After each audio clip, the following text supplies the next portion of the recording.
ಕಾರ್ಕಳದ ಸೌಮ್ಯ ಶೆಟ್ಟಿ ಎಂಬಾಕೆಯನ್ನ ನಾನೂ ಕೂಡ ಇಷ್ಟಪಟ್ಟವ. ನನಗೆ ಆಕೆಯದು ಇನ್ಸ್ಟಾಗ್ರಾಮ್ನಲ್ಲಿ ಪರಿಚಯವಾಗಿತ್ತು. ಬಳಿಕ ಫ್ರೆಂಡ್ಸ್ ತರ ಚಾಟ್ ಮಾಡ್ತಾ ಇದ್ವು. ಮೇ ತಿಂಗಳಲ್ಲಿ ಮದುವೆ ಆಗುವುದಾಗಿ ಕೂಡ ಫಿಕ್ಸ್ ಕೂಡ ಆಗಿತ್ತು. ಆದರೆ ಅದೃಷ್ಟವಶಾತ್ ನನ್ನ ಬಾಳಿನಲ್ಲಿ ಆಟವಾಡಿದ ಆಕೆ ಅಸಲಿಯತ್ತು ಗೊತ್ತಾಗಿ ನಾನು ಆಕೆಯ ಕಪಿಮುಷ್ಟಿಯಿಂದ ಹೊರಬಂದೆ ಎಂದು ನಾಟಕ ಕಲಾವಿದ ವೇಣು ಶೆಟ್ಟಿ ಹೇಳಿದ್ದಾರೆ. ಮಂಗಳೂರಿನಲ್ಲಿ ಸುದ್ದಿಗಾರರ ಜೊತೆ ಮಾತನಾಡಿದ ಅವರು, ಈಕೆಯನ್ನ ತಿಂಗಳ ಹಿಂದೆ ಮದುವೆಯಾದ ಬೆಳ್ತಂಗಡಿ ನೆಲ್ಯಾಡಿ ನಿವಾಸಿ ರಿಯಲ್ ಎಸ್ಟೇಟ್ ಉದ್ಯಮಿ ಸುದೀಪ್ ಶೆಟ್ಟಿ ಸಾವಿನ ಹಿಂದೆ ಈಕೆಯ ಕೈವಾಡವೇ ಇದೆ ಎಂದು ದೂರಿದ್ರು. ನನ್ನನ್ನು ಪ್ರೀತಿಸುವ ಮುಂಚೆ ಇಬ್ಬರನ್ನ ಮದುವೆಯಾಗಿದ್ಲು ಎನ್ನುವ ಸಂಗತಿ ಗೊತ್ತಾಗಿತ್ತು. ಈ ನಡುವೆ ಆಕೆ ನನಗೆ ಇನ್ನಿಲ್ಲದ ಹಿಂಸೆ, ಮಾನಸಿಕ ಹಿಂಸೆಯನ್ನು ಕೊಟ್ಟಿದ್ದಾಳೆ. ನನ್ನ ವಿರುದ್ಧ ಆಕೆ ಮಹಿಳಾ ಆಯೋಗಕ್ಕೂ ಕೂಡ ದೂರು ನೀಡಿದ್ಲು. ಆದರೆ ಮಹಿಳಾ ಆಯೋಗದಿಂದಲೇ ನನಗೆ ಸಾಂತ್ವನ ಹೇಳಿ ಆಕೆಯನ್ನ ಮದುವೆ ಆಗಬೇಡ ಎಂದು ಹೇಳಿದ್ದಾರೆ. ಸುದೀಪ್ ಸಾವಿನ ನಂತರ ಆಕೆ ಮಾಧ್ಯಮಗಳಿಗೆ ನೀಡಿದ ಎಲ್ಲ ಹೇಳಿಕೆಗಳು ಸಂಪೂರ್ಣ ಸುಳ್ಳು. ಯಾರನ್ನೂ ಆಕೆ ಅಗ್ನಿ ಸಾಕ್ಷಿಯಾಗಿ ಮದುವೆ ಆಗಿಲ್ಲ ಎಂದರು. ಆಕೆ ಸುದೀಪ್ ಅವರನ್ನ ಮದುವೆಯಾಗಿ ಅವರ ಕೊಲೆಗೆ ಕಾರಣವಾಗಿದ್ದಾಳೆ. ಈ ಬಡ ತಂದೆ ತಾಯಿಗೆ ನ್ಯಾಯ ಸಿಗಲೇಬೇಕು, ಆಕೆಗೆ ಶಿಕ್ಷೆಯಾಗಲೇಬೇಕು ಎಂದು ಒತ್ತಾಯಿಸಿದರು. ಮೃತ ಸುದೀಪ್ ಅಪ್ಪ ದಾಮೋದರ್, ತಾಯಿ ಪುಷ್ಪಲತಾ, ಸುಜಿತ್ ಮೊದಲಾದವರಿದ್ರು. ಈ ಸೌಮ್ಯ ಶೆಟ್ಟಿ ಅನ್ನೋಂಥವಳು ನನಗೆ ಇನ್ಸ್ಟಾಗ್ರಾಮ್ ಅಲ್ಲಿ ಪರಿಚಯ ಆಗಿತ್ತು. ನಂತರ ಫ್ರೆಂಡ್ಸ್ ತರ ಚಾಟ್ ಮಾಡ್ತಾ ಇದ್ವಿ. ಅನಂತರ ಮದುವೆ ವಿಚಾರ ಬಂದಾಗ ನನಗೂ ಆ ಟೈಮಲ್ಲಿ ಹುಡುಗಿ ನೋಡ್ತಾ ಇದ್ರು ಮನೆಯಲ್ಲಿ. ಸೊ ಅದೇ ಹೇಳಿದಾಗ ಅವಳ ಹತ್ರ ಹೇಳಿದೆ, ನನಗೆ ಇವಾಗ ಹುಡುಗಿ ನೋಡ್ತಾ ಇದ್ದಾರೆ, ಮದುವೆ ಆಗ್ಲಿಕ್ಕಿದೆ ಅಂತ. ಅವಳದೊಂದು ಮೆಸೇಜ್ ಬರುತ್ತೆ ಇಮಿಡಿಯೇಟ್ ಆಗಿ, ನಾನು ಆಗ್ಬೋದಾ ಅಂತ. ಸೊ ಅವಾಗ ನಾನು ಸ್ವಲ್ಪ ಆಲೋಚನೆ ಮಾಡ್ತೀನಿ, ಹೌದಲ್ಲ, ಓಕೆ ನೋಡೋಣ ಅಂತ ಹೇಳ್ತೀನಿ. ಆಮೇಲೆ ಡೈರೆಕ್ಟ್ ಆಗಿ ನಾನು ನನ್ನ ಅಮ್ಮನ ಹತ್ರ ಹೇಳ್ತೀನಿ, ಹೀಗೆ ಒಂದು ಪ್ರಪೋಸಲ್ ಇದೆ. ಸೊ ಅಂದರೆ ಇನ್ಸ್ಟಾಗ್ರಾಮಲ್ಲಿ ಮಾತಾಡಿಬಿಟ್ಟು ಪ್ರಪೋಸಲ್ ಇರುವಂಥದ್ದು. ಸೊ ಹೇಗೆ ಮಾತಾಡೋದಾ, ಯಾಕೆ ಏನು ಎತ್ತ ಅಂತ ವಿಚಾರಿಸಿದ್ರು. ಅವಳು ಹೇಳಿದಾಳೆ ನನಗೆ ಮೊದಲೇ, ನನಗೆ ಫಸ್ಟ್ ಇದೊಂದು ಮ್ಯಾರೇಜ್ ಆಗಿತ್ತು, 19 ಇಯರ್ಸ್ ಇರುವಾಗ ನನಗೆ ಮ್ಯಾರೇಜ್ ಆಗಿತ್ತು. ಆಮೇಲೆ ಡಿವೋರ್ಸ್ ಆಗಿದೆ ಅಂತ ಅವಳು ಫಸ್ಟ್ ಮ್ಯಾರೇಜ್ ಇದ್ದು ಇನ್ಫಾರ್ಮೇಶನ್ ನನಗೆ ಕೊಟ್ಟಿದ್ದಾಳೆ.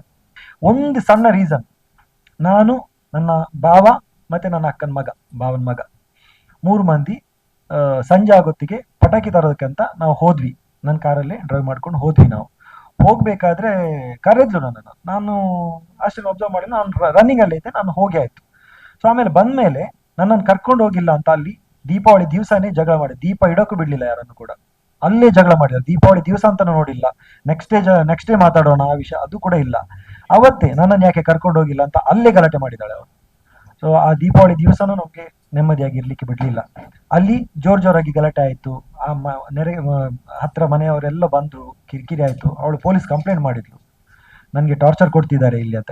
ಮನೆಯಿಂದ ಹೊರಗಡೆ ಹಾಕಿದ್ದಾರೆ ಅವಳನ್ನ. ನಾವು ಆಶ್ರಯ ಕೊಟ್ಟಿದ್ದೀವಿ ಅವಳಿಗೆ ಅಕ್ಕನ ಮನೆಯಲ್ಲಿ. ಮತ್ತೆ ಇಲ್ಲಿಂದ ಅವಳ ಅಮ್ಮನಿಗೆ ಕಾಲ್ ಮಾಡ್ತಾಳೆ ಅವಳು, ನನ್ಗೆ ಟಾರ್ಚರ್ ಕೊಡ್ತಿದ್ದಾರೆ ಇಲ್ಲಿ ಅಂತ. ಅವರೇನ್ ಮಾಡ್ತಾರೆ, ಫೋನಲ್ಲಿ ನನ್ಗೆ ಕೇಳಿಸ್ತಾ ಇದ್ದೆ, ನಾನು ಹತ್ತಿರದಲ್ಲಿದ್ದೇನೆ, ಕಂಪ್ಲೇಂಟ್ ಮಾಡೋವನಿಗೆ ಅಂತ. ಇವಳೇನ್ ಮಾಡ್ತಾಳೆ, ಕಂಪ್ಲೇಂಟ್ ಮಾಡ್ತಾಳೆ. ಅಂದ್ರೆ ರಿಟರ್ನ್ ಕಂಪ್ಲೇಂಟ್ ಯಾವುದು ಮಾಡೋದಿಲ್ಲ ಅವಳು. 112ಗೆ ಕಾಲ್ ಮಾಡಿ ಕಂಪ್ಲೇಂಟ್ ಮಾಡ್ತಾಳೆ.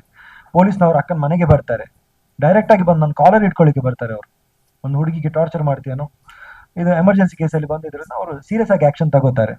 ಸೊ ನಾನು ಹೇಳಿದೆ, ಮೊದಲು ಸ್ಟೇಟ್ಮೆಂಟ್ ತಗೊಳ್ಳಿ ಏನು ಅಂತ ಹೇಳಿ. ಡೈರೆಕ್ಟ್ ಆಗಿ ನಾನು ಸ್ಟೇಷನ್ಗೆ ಬರೋದಕ್ಕೆ ರೆಡಿ ಇಲ್ಲ, ಅದು ಕೂಡ ರಾತ್ರಿ ಹೊತ್ತಲ್ಲಿ. ಏನು ಬರ್ಲಿಕ್ಕೆ ನಾನು ಬೆಳಿಗ್ಗೆ ಬರ್ತೀನಿ ಅಂತ ಹೇಳಿದೆ. ಸೊ ಆವಾಗ ಅವ್ರು ಹೇಳಿದ್ರು, ಆಯ್ತು ಸ್ಟೇಟ್ಮೆಂಟ್ ಕೊಡಿ ಅಂತ ಹೇಳಿ. ಸ್ಟೇಟ್ಮೆಂಟ್ ಕೊಟ್ಟೆ. ನಾನು ಸ್ಟಾರ್ಟಿಂಗ್ ಇಂದ ಏನೆಲ್ಲ ಆಗಿತ್ತು ಎಲ್ಲ ಸ್ಟೇಟ್ಮೆಂಟ್ ಕೊಟ್ಟೆ. ½ an hour ಸ್ಟೇಟ್ಮೆಂಟ್ ಅವ್ರಿಗೆ ಕೊಟ್ಟಿದ್ದೀನಿ ನಾನು. ಅವ್ರು ವಿಡಿಯೋ ರೆಕಾರ್ಡ್ ಮಾಡಿದ್ದಾರೆ. ಲಾಯರ್ ಹೇಳಿದ್ರು ನನಗೆ, ನೀನು ಇನ್ನು ಈ ಏರಿಯಾದಲ್ಲಿ ಕಾರ್ಕಳ ಆಗ್ಲಿ, ಮುಲ್ಕಿಯಲ್ಲಿ, ಮನೆಯಲ್ಲಿ ಆಗ್ಲಿ ಎಲ್ಲಿ ಇರಬಾರ್ದು. ಅವಳಿಂದ ಮರ್ಯಾದೆ ತೆಗಿತಾಳೆ. ರೋಡಲ್ಲಿ ಅಂತ ನೋಡುದಿಲ್ಲ, ಎಲ್ಲಿ ಅಂತ ನೋಡುದಿಲ್ಲ, ಎಲ್ಲಿ ಹೋದ್ರೂ ಮರ್ಯಾದೆ ತೆಗಿತಾಳೆ. ನೀನ್ ಇಲ್ಲಿಂದ ಹೋಗ್ಬೇಕು. 1 ತಿಂಗಳ ಮಟ್ಟಿಗೆ ನೀನು ಎಲ್ಲಿಯಾದ್ರೂ ಇರು. 1 ತಿಂಗಳ ಮಟ್ಟ ಏನ್ ಮಾಡಿದ್ರು ನನ್ನ ಹತ್ರ ಹೇಳು, ನಾನು ಇನ್ಫಾರ್ಮ್ ಮಾಡು, ನಾನು ನೋಡ್ಕೊಳ್ತೀನಿ ಅಂತ ನನ್ಗೆ ಹೇಳಿದ್ರು. ಸೊ ನಾನು ಅವ್ರು ಹೇಳಿದಕ್ಕೋಸ್ಕರ ನಾನು ನವೆಂಬರ್ 4ನೇ ತಾರೀಕಿಗೆ ನಾನು ಮುಂಬೈಗೆ ಹೋಗ್ತೀನಿ. ನವೆಂಬರ್ 4ನೇ ತಾರೀಕಿಗೆ ಹೋದವನು ನೆಕ್ಸ್ಟ್ ಬರೋದು ನಾನು ಡಿಸೆಂಬರ್ 21 ಜನವರಿ 21 ಕರೆಕ್ಟಾಗಿ ನೆನಪಿಲ್ಲ. ಮೋಸ್ಟ್ಲಿ 1.5 ತಿಂಗಳು ಏನೋ ಇದ್ದೆ ನಾನು ಅಲ್ಲಿ ಮುಂಬೈಯಲ್ಲಿ, ಅಲ್ಲೇ ಇದ್ದೆ. ಸೊ ಆಗಿರ್ಬೇಕಾದ್ರೆ ನಾನು ಮುಂಬೈಗೆ ಹೋದ್ಮೇಲೆ ಅದೇ ಸ್ಟೇಟ್ಮೆಂಟ್, ನಾನು ಎಸ್ಕೇಪ್ ಆಗಿದ್ದೀನಿ ಅಂತ ಸ್ಟೇಟ್ಮೆಂಟ್. ಎಸ್ಕೇಪ್ ಆಗಿದ್ದು ಇದಕ್ಕೆ, ಇವಳಿಗೆ ಹೆದರಿ, ನಾನು ಮರ್ಯಾದೆಗೆ ಅಂಜಿ ನಾನು ಹೋಗಿತ್ತು, ಮರ್ಯಾದೆಗೆ ಹೆದರಿ ಹೋಗಿತ್ತು. ನಂದು ಮರ್ಯಾದೆ ಹೋಗ್ಬಾರ್ದು, ನನ್ನ ಫ್ಯಾಮಿಲಿದು ಮರ್ಯಾದೆ ಹೋಗ್ಬಾರ್ದು. ನಾಳೆ ನಾನೊಬ್ಬ ಆಕ್ಟರ್, ನಾನು ಡ್ರಾಮಾ ಟೀಮಲ್ಲೆಲ್ಲ ಆಕ್ಟ್ ಮಾಡೋನು. ಸೊ ನಾನು ಆಕ್ಟ್ ಮಾಡುವಾಗ ಯಾರು ನೋಡಿ ಒಂದು ಈ ಥರ ಇತ್ತು ಆ ಥರ ಇತ್ತು ಅಂತ ಹೇಳಬಾರ್ದು ಅಂತ, ಅದಕ್ಕೋಸ್ಕರ ನಾನು ಅಲ್ಲಿಂದ ಎಸ್ಕೇಪ್ ಆಗಿದ್ದು. ಹೌದು, ಎಸ್ಕೇಪ್ ಆಗಿದ್ದೀನಿ. ಸೊ ಅದಾದ ನಂತರ ನನ್ನ ಅಕ್ಕನಿಗೆ ಸ್ವಲ್ಪ ಟಾರ್ಚರ್ ಆಗುತ್ತೆ. ಸ್ವಲ್ಪ ಟಾರ್ಚರ್ ಮಾಡಿ. ನಾನು ಅಂದ್ಕೊಂಡೆ, ನಾನು ಯಾಕೆ ಎಸ್ಕೇಪ್ ಆಗಬೇಕು, ನನ್ನಿಂದ ಏನು ತಪ್ಪಾಗ್ಲಿಲ್ಲಲ್ಲ, ನಾನು ಯಾಕೆ ಎಸ್ಕೇಪ್ ಆಗಬೇಕು. ನಾನು ರೆಡಿ ಆದೆ, ನನ್ಗೆ ಏನಾದ್ರೂ ಪರವಾಗಿಲ್ಲ, ಇವಳನ್ನು ನಾನು ಫೇಸ್ ಮಾಡಲೇಬೇಕು, ಇನ್ನು ಯಾರಿಗೂ ಕೂಡ ಇವಳು ಮೋಸ ಮಾಡಬಾರ್ದು. ನಾನು ಬರ್ತೀನಿ ಊರಿಗೆ, ನಾನು ಅಕ್ಕನಿಗೆ ಹೇಳಿ ನಾನು ಬರ್ತೀನಿ ಊರಿಗೆ, ಏನಾಗುತ್ತಾ ಆಗ್ಲಿ, ಅವಳನ್ನು ಕೊಂದಾದ್ರೂ ಪರವಾಗಿಲ್ಲ, ಬಾಕಿಯವರಿಗೆ ನೆಮ್ಮದಿ ಸಿಗಬೇಕು. ಯಾರು ಯಾರು ಇವಳಿಗೆ ಮೋಸ ಮೋಸ ಹೋಗಬಾರ್ದು. ಇಷ್ಟು ಮಂದಿ ಮೋಸ ಹೋಗಿದ್ದಾರೆ. ಇದು ನಾನು ಹೇಳಿದ್ದು, ನನ್ನ ಹತ್ರ ಡೀಟೇಲ್ ಇರೋದನ್ನು ನಾನು ಹೇಳಿದ್ದು, ಇದು ಕನ್ಫರ್ಮ್ ಆಗಿರುವಂತದ್ದನ್ನ.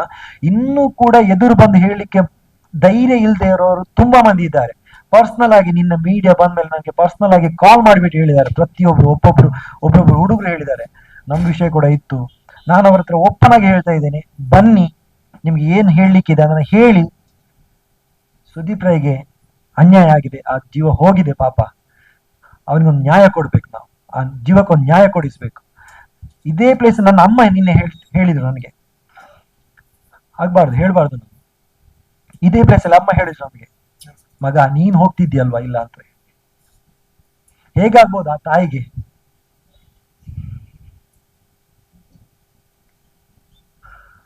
ನನ್ನ ಅಮ್ಮ ಹೇಳಿದ್ರ, ನೀನ್ ಹೋಗ್ತಿದ್ಯಲ್ವಾ.